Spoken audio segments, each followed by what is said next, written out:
Oi pessoal, tudo bem? Sejam bem-vindos a mais um vídeo aqui no meu canal. E hoje eu trouxe pra vocês a resenha de um livro que, olha, eu tenho opiniões polêmicas. E o livro da vez é A Pequena Livraria dos Corações Solitários. Como eu disse pra vocês no vídeo passado, eu tava lendo esse livro. Não demorei tanto assim, se a gente realmente for parar pra pensar no tempo que eu demorei em cada dia pra ler. Eu confesso que eu não me interessei por esse livro, de fato, pela sinopse dele. Eu tava fazendo uma vez uma compra na Amazon e coloquei ele no carrinho porque eu vi que ele tava num preço legal, li mais ou menos a sinopse assim por cima, que é algo que eu não costumo fazer. Eu gosto de pesquisar bem os livros que eu vou comprar. E coloquei no carrinho e falei, vou comprar também. Ele estava por R$ 25. E comprei. Quando ele chegou aqui na minha casa, eu li aqui atrás e vi que tinha algumas coisas aqui falando que talvez esse livro fosse para um lado meio hot e eu não gosto. Então, por causa disso, eu demorei muito pra ler esse livro. Eu comprei ele já tem um tempão. Comprei ele e mais 3. Os outros 3 eu já li tem muito tempo. E ele ficou até que eu percebi que eu ia precisar de um empurrãozinho pra poder ler esse livro. E eu coloquei ele como sugestão em um clube de leitura que eu faço parte. E ele foi o livro sorteado. Então eu falei, eu não vou nem esperar chegar mais perto da data do nosso encontro. Vou já começar a leitura desse livro. E foi de fato o que eu fiz. Então, antes da resenha, caso você não conheça esse livro, vamos à sinopse. Era uma vez uma pequena livraria em Londres, onde Posey Morland passou a vida perdida entre as páginas de seus romances favoritos. Até aí você vai falar pra mim que você não fica com vontade de ler esse livro? Parece um livro muito bom, né? Assim, quando Lavínia, a excêntrica dona da Bookends, morre e deixa a loja para Posey, e ela se vê obrigada a colocar os livros de lado e encarar o mundo real. Porque Posey não herdou apenas um negócio quase falido, mas também a atenção indesejada do neto de Lavínia, Sebastian, conhecido como o homem mais grosseiro de Londres. Posey tem um plano astucioso e 6 meses para transformar a Bookends na livraria dos sonhos, e isso se Sebastian deixá-la em paz. Enquanto Posey e os amigos lutam para salvar a amada livraria, ela se envolve em uma batalha com Sebastian, com quem começou a ter fantasias um tanto ardentes. É nessa parte que eu falei para vocês. Resta saber se, como as heroínas de seus romances favoritos, Posey vai conseguir o seu Felizes para Sempre. A história de Posey é a primeira da série Livraria dos Corações Solitários, que vai retratar cada um dos funcionários da livraria, um alegre bando de desajustados, que por uma razão ou outra desistiram do amor e ainda o encontram quando menos esperam. Pela sinopse, eu achei que ia ser um livro bem bacana, bem interessante, porque se passa numa livraria e eu sempre tive vontade de ler algum livro desse jeito, né? Com alguma personagem que gostasse muito de livros e tudo mais. E o mais recente que eu li que a personagem gostava, assim, dessa vibe, foi melhor do que nos filmes, mas não era exatamente sobre livros que ela era apaixonada, né? E aí falei, gente, vamos lá então, né? Já que o livro foi sorteado, chegou o momento dele de entrar para a minha lista de livros lidos. Mas quase que ele não entrou.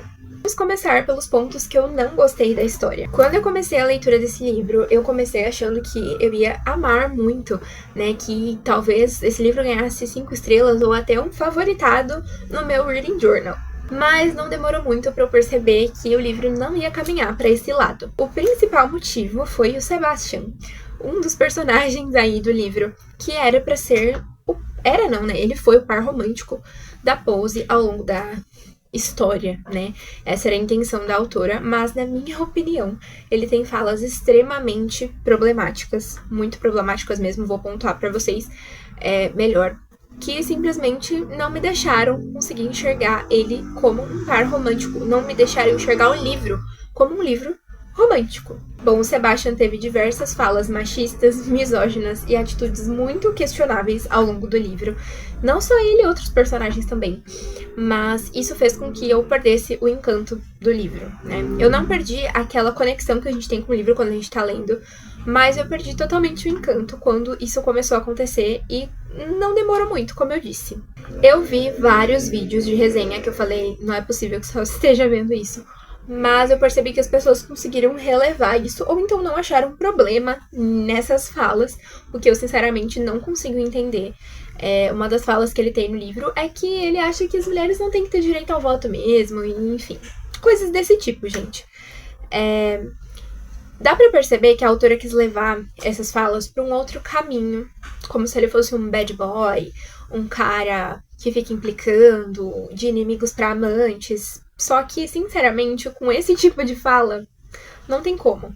Pra mim, ele só foi realmente um cara super chato, preconceituoso e grosseiro. Bom, eu senti que a autora tentou romantizar esse tipo de comportamento, o que eu não acho legal, não acho bacana quando os livros romantizam esse tipo de coisa. Nós temos outros autores muito famosos. A autora desse livro aqui é Anne Darling. Eu nunca tinha lido nada dela. Mas nós temos outras autoras aí famosas que já fizeram livros com esse tom e que tudo termina lindo e maravilhoso, e como vocês viram pela própria sinopse, não felizes pra sempre. E eu vejo muito problema nessa situação. Tem um outro personagem no livro que mostra também ser bem problemático, mas nesse personagem em específico, a própria Pose consegue perceber isso nele, e a autora consegue escrever de uma maneira que a gente percebe que ela tá criticando, né, de algum modo, esse outro personagem. Ele não é bem um amigo do Sebastian, mas é uma pessoa que anda com o Sebastian, né, em um certo momento do livro. E já com o Sebastian, parece que ela simplesmente ignorou tudo aquilo, todos aqueles fatos, e levou a história para um outro rumo. Como eu disse pra vocês, eu não tinha me atentado à sinopse que falava aqui, né, que a Pose teria aí fantasias um tanto ardentes com o Sebastian. E, como eu disse, eu não gosto de livros hot, então essa parte do livro também me fez não gostar dele. Mas aí foi uma desatenção minha mesmo.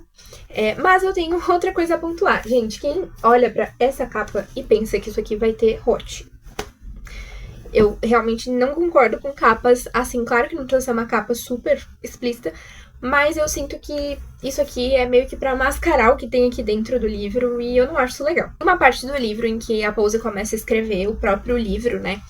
E quando eu comecei a ler a primeira parte, e pelo próprio título, dá pra perceber que essa escrita dela vai caminhar pra uma coisa, né, um pouco mais caliente.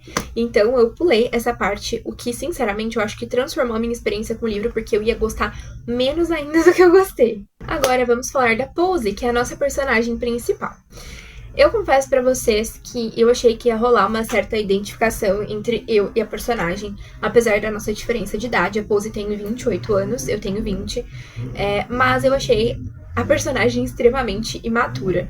E como pessoa que gosta de ler livros que tem ali personagens adolescentes e tudo mais, e que tem comportamentos questionáveis, eu sempre relevo, porque eu penso, bom, são personagens adolescentes, e adolescentes têm comportamentos questionáveis. Mas ela, com 28 anos, tem comportamentos que nem o irmão dela de 15, que também está na história, que é o Sam, teve.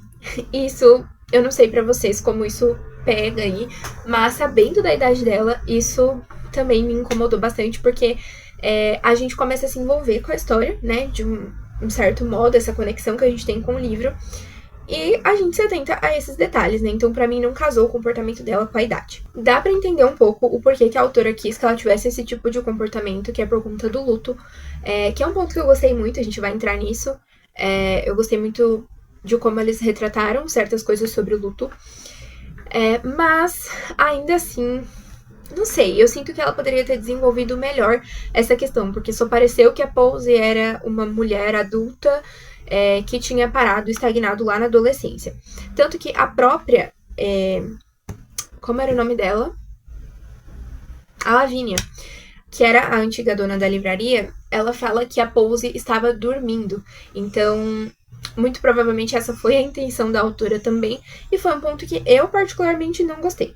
Agora, sobre o luto que eu falei pra vocês, teve momentos em que eu até me emocionei lendo esse livro, porque eu lembrei da minha avó, que já faleceu, e, enfim, achei que tocou em pontos muito importantes do luto, e mostrou um outro lado, né?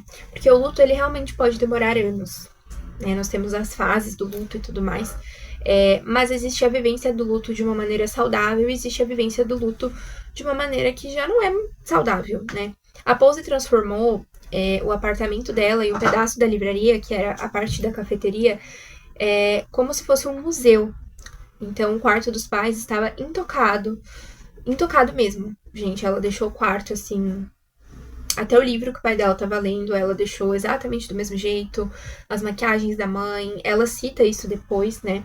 E ela só entrava nesse quarto pra poder passar o aspirador, bem mal passado. O irmão dela ainda fala que ela não tem jeito com o aspirador. Então ela entra, passa ali um pouquinho e já sai e tranca a porta. Esse fato dela trancar também me deixou bem intrigada, né? Parece que ela quer fechar, esconder esse fato da vida dela, de que os pais dela não estão mais aqui. E a cafeteria também. A cafeteria estava, inclusive, com o livro de receitas aberto, numa página, assim. Como se a mãe dela fosse voltar e falar, agora eu vou terminar essa receita, né? Eu achei bem legal a autora ter retratado isso, porque, de fato, né, existem vivências e vivências do luto. E a Pose também, mais pra frente, fala sobre os sentimentos dela em relação à perda dos pais e como é pesado pra ela ter ficado com toda a responsabilidade de ter que cuidar do irmão mais novo, né? Ela não é mãe dele, mas é irmã, e assumiu essa responsabilidade.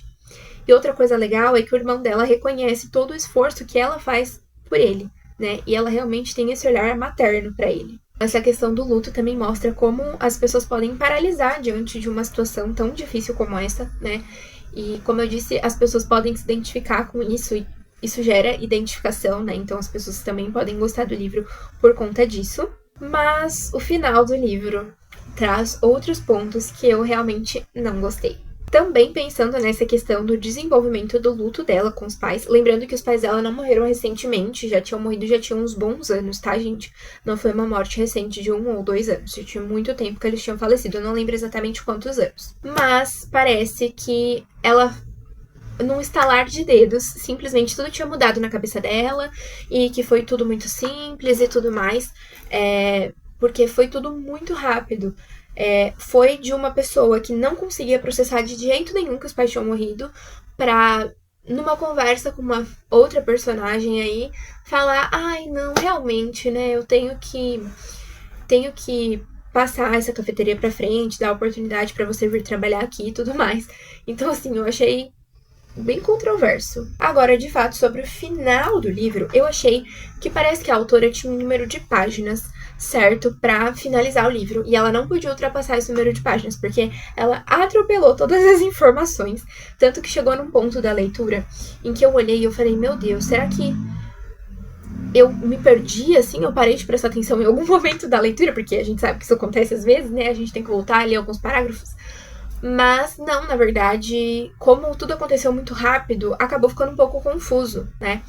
Ela e o Sebastian decidem se casar depois de alguns outros acontecimentos.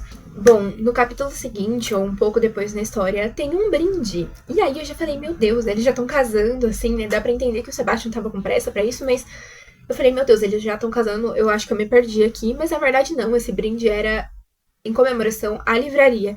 E, enfim, achei que esse final realmente ficou bem confuso, bem perdido, tudo muito atropelado, uma coisa em cima da outra. Por isso que eu falei, parece que ela tinha um número de páginas certo pra poder terminar essa história. Como vocês viram na sinopse, nós temos outros livros, né, até aqui na capa, o que eu achei muito legal, vem escrito livro 1. Então, é um esquema de pirâmide que a gente sabe que a gente tá se colocando, porque vem escrito na capa. Mas eu não pretendo ler as outras histórias, porque são dos outros personagens, eu não me apeguei tanto assim, eu inclusive pretendo passar esse livro aqui pra frente. Bom, no fim das contas, a minha nota pra esse livro foi 2 estrelas de 5. Essa nota é justamente por conta das críticas aí que eu falei pra vocês, e porque eu também não pretendo reler esse livro, ele não me deixou com vontade nenhuma, nem de ler mais da autora, nem de ler os outros livros dessa sequência, né, se eu não me engano são 4 livros. E como eu disse, eu pretendo passar o livro pra frente, porque eu não gosto de manter livros que eu não pretendo reler, que eu não gostei muito e tudo mais. Bom, gente, essa foi a resenha de A Pequena Livraria dos Corações Solitários. Me conta aqui nos comentários se você já leu esse livro ou não, e o que você achou dessa história, porque eu achei os vídeos bem controversos, assim, a gente tem a galera que amou e a gente tem a galera que não gostou. Se você gostou do vídeo, deixa um like, se inscreve aqui no meu canal, deixa um comentário pra me ajudar e aproveita pra acompanhar os outros vídeos. Até a próxima leitura!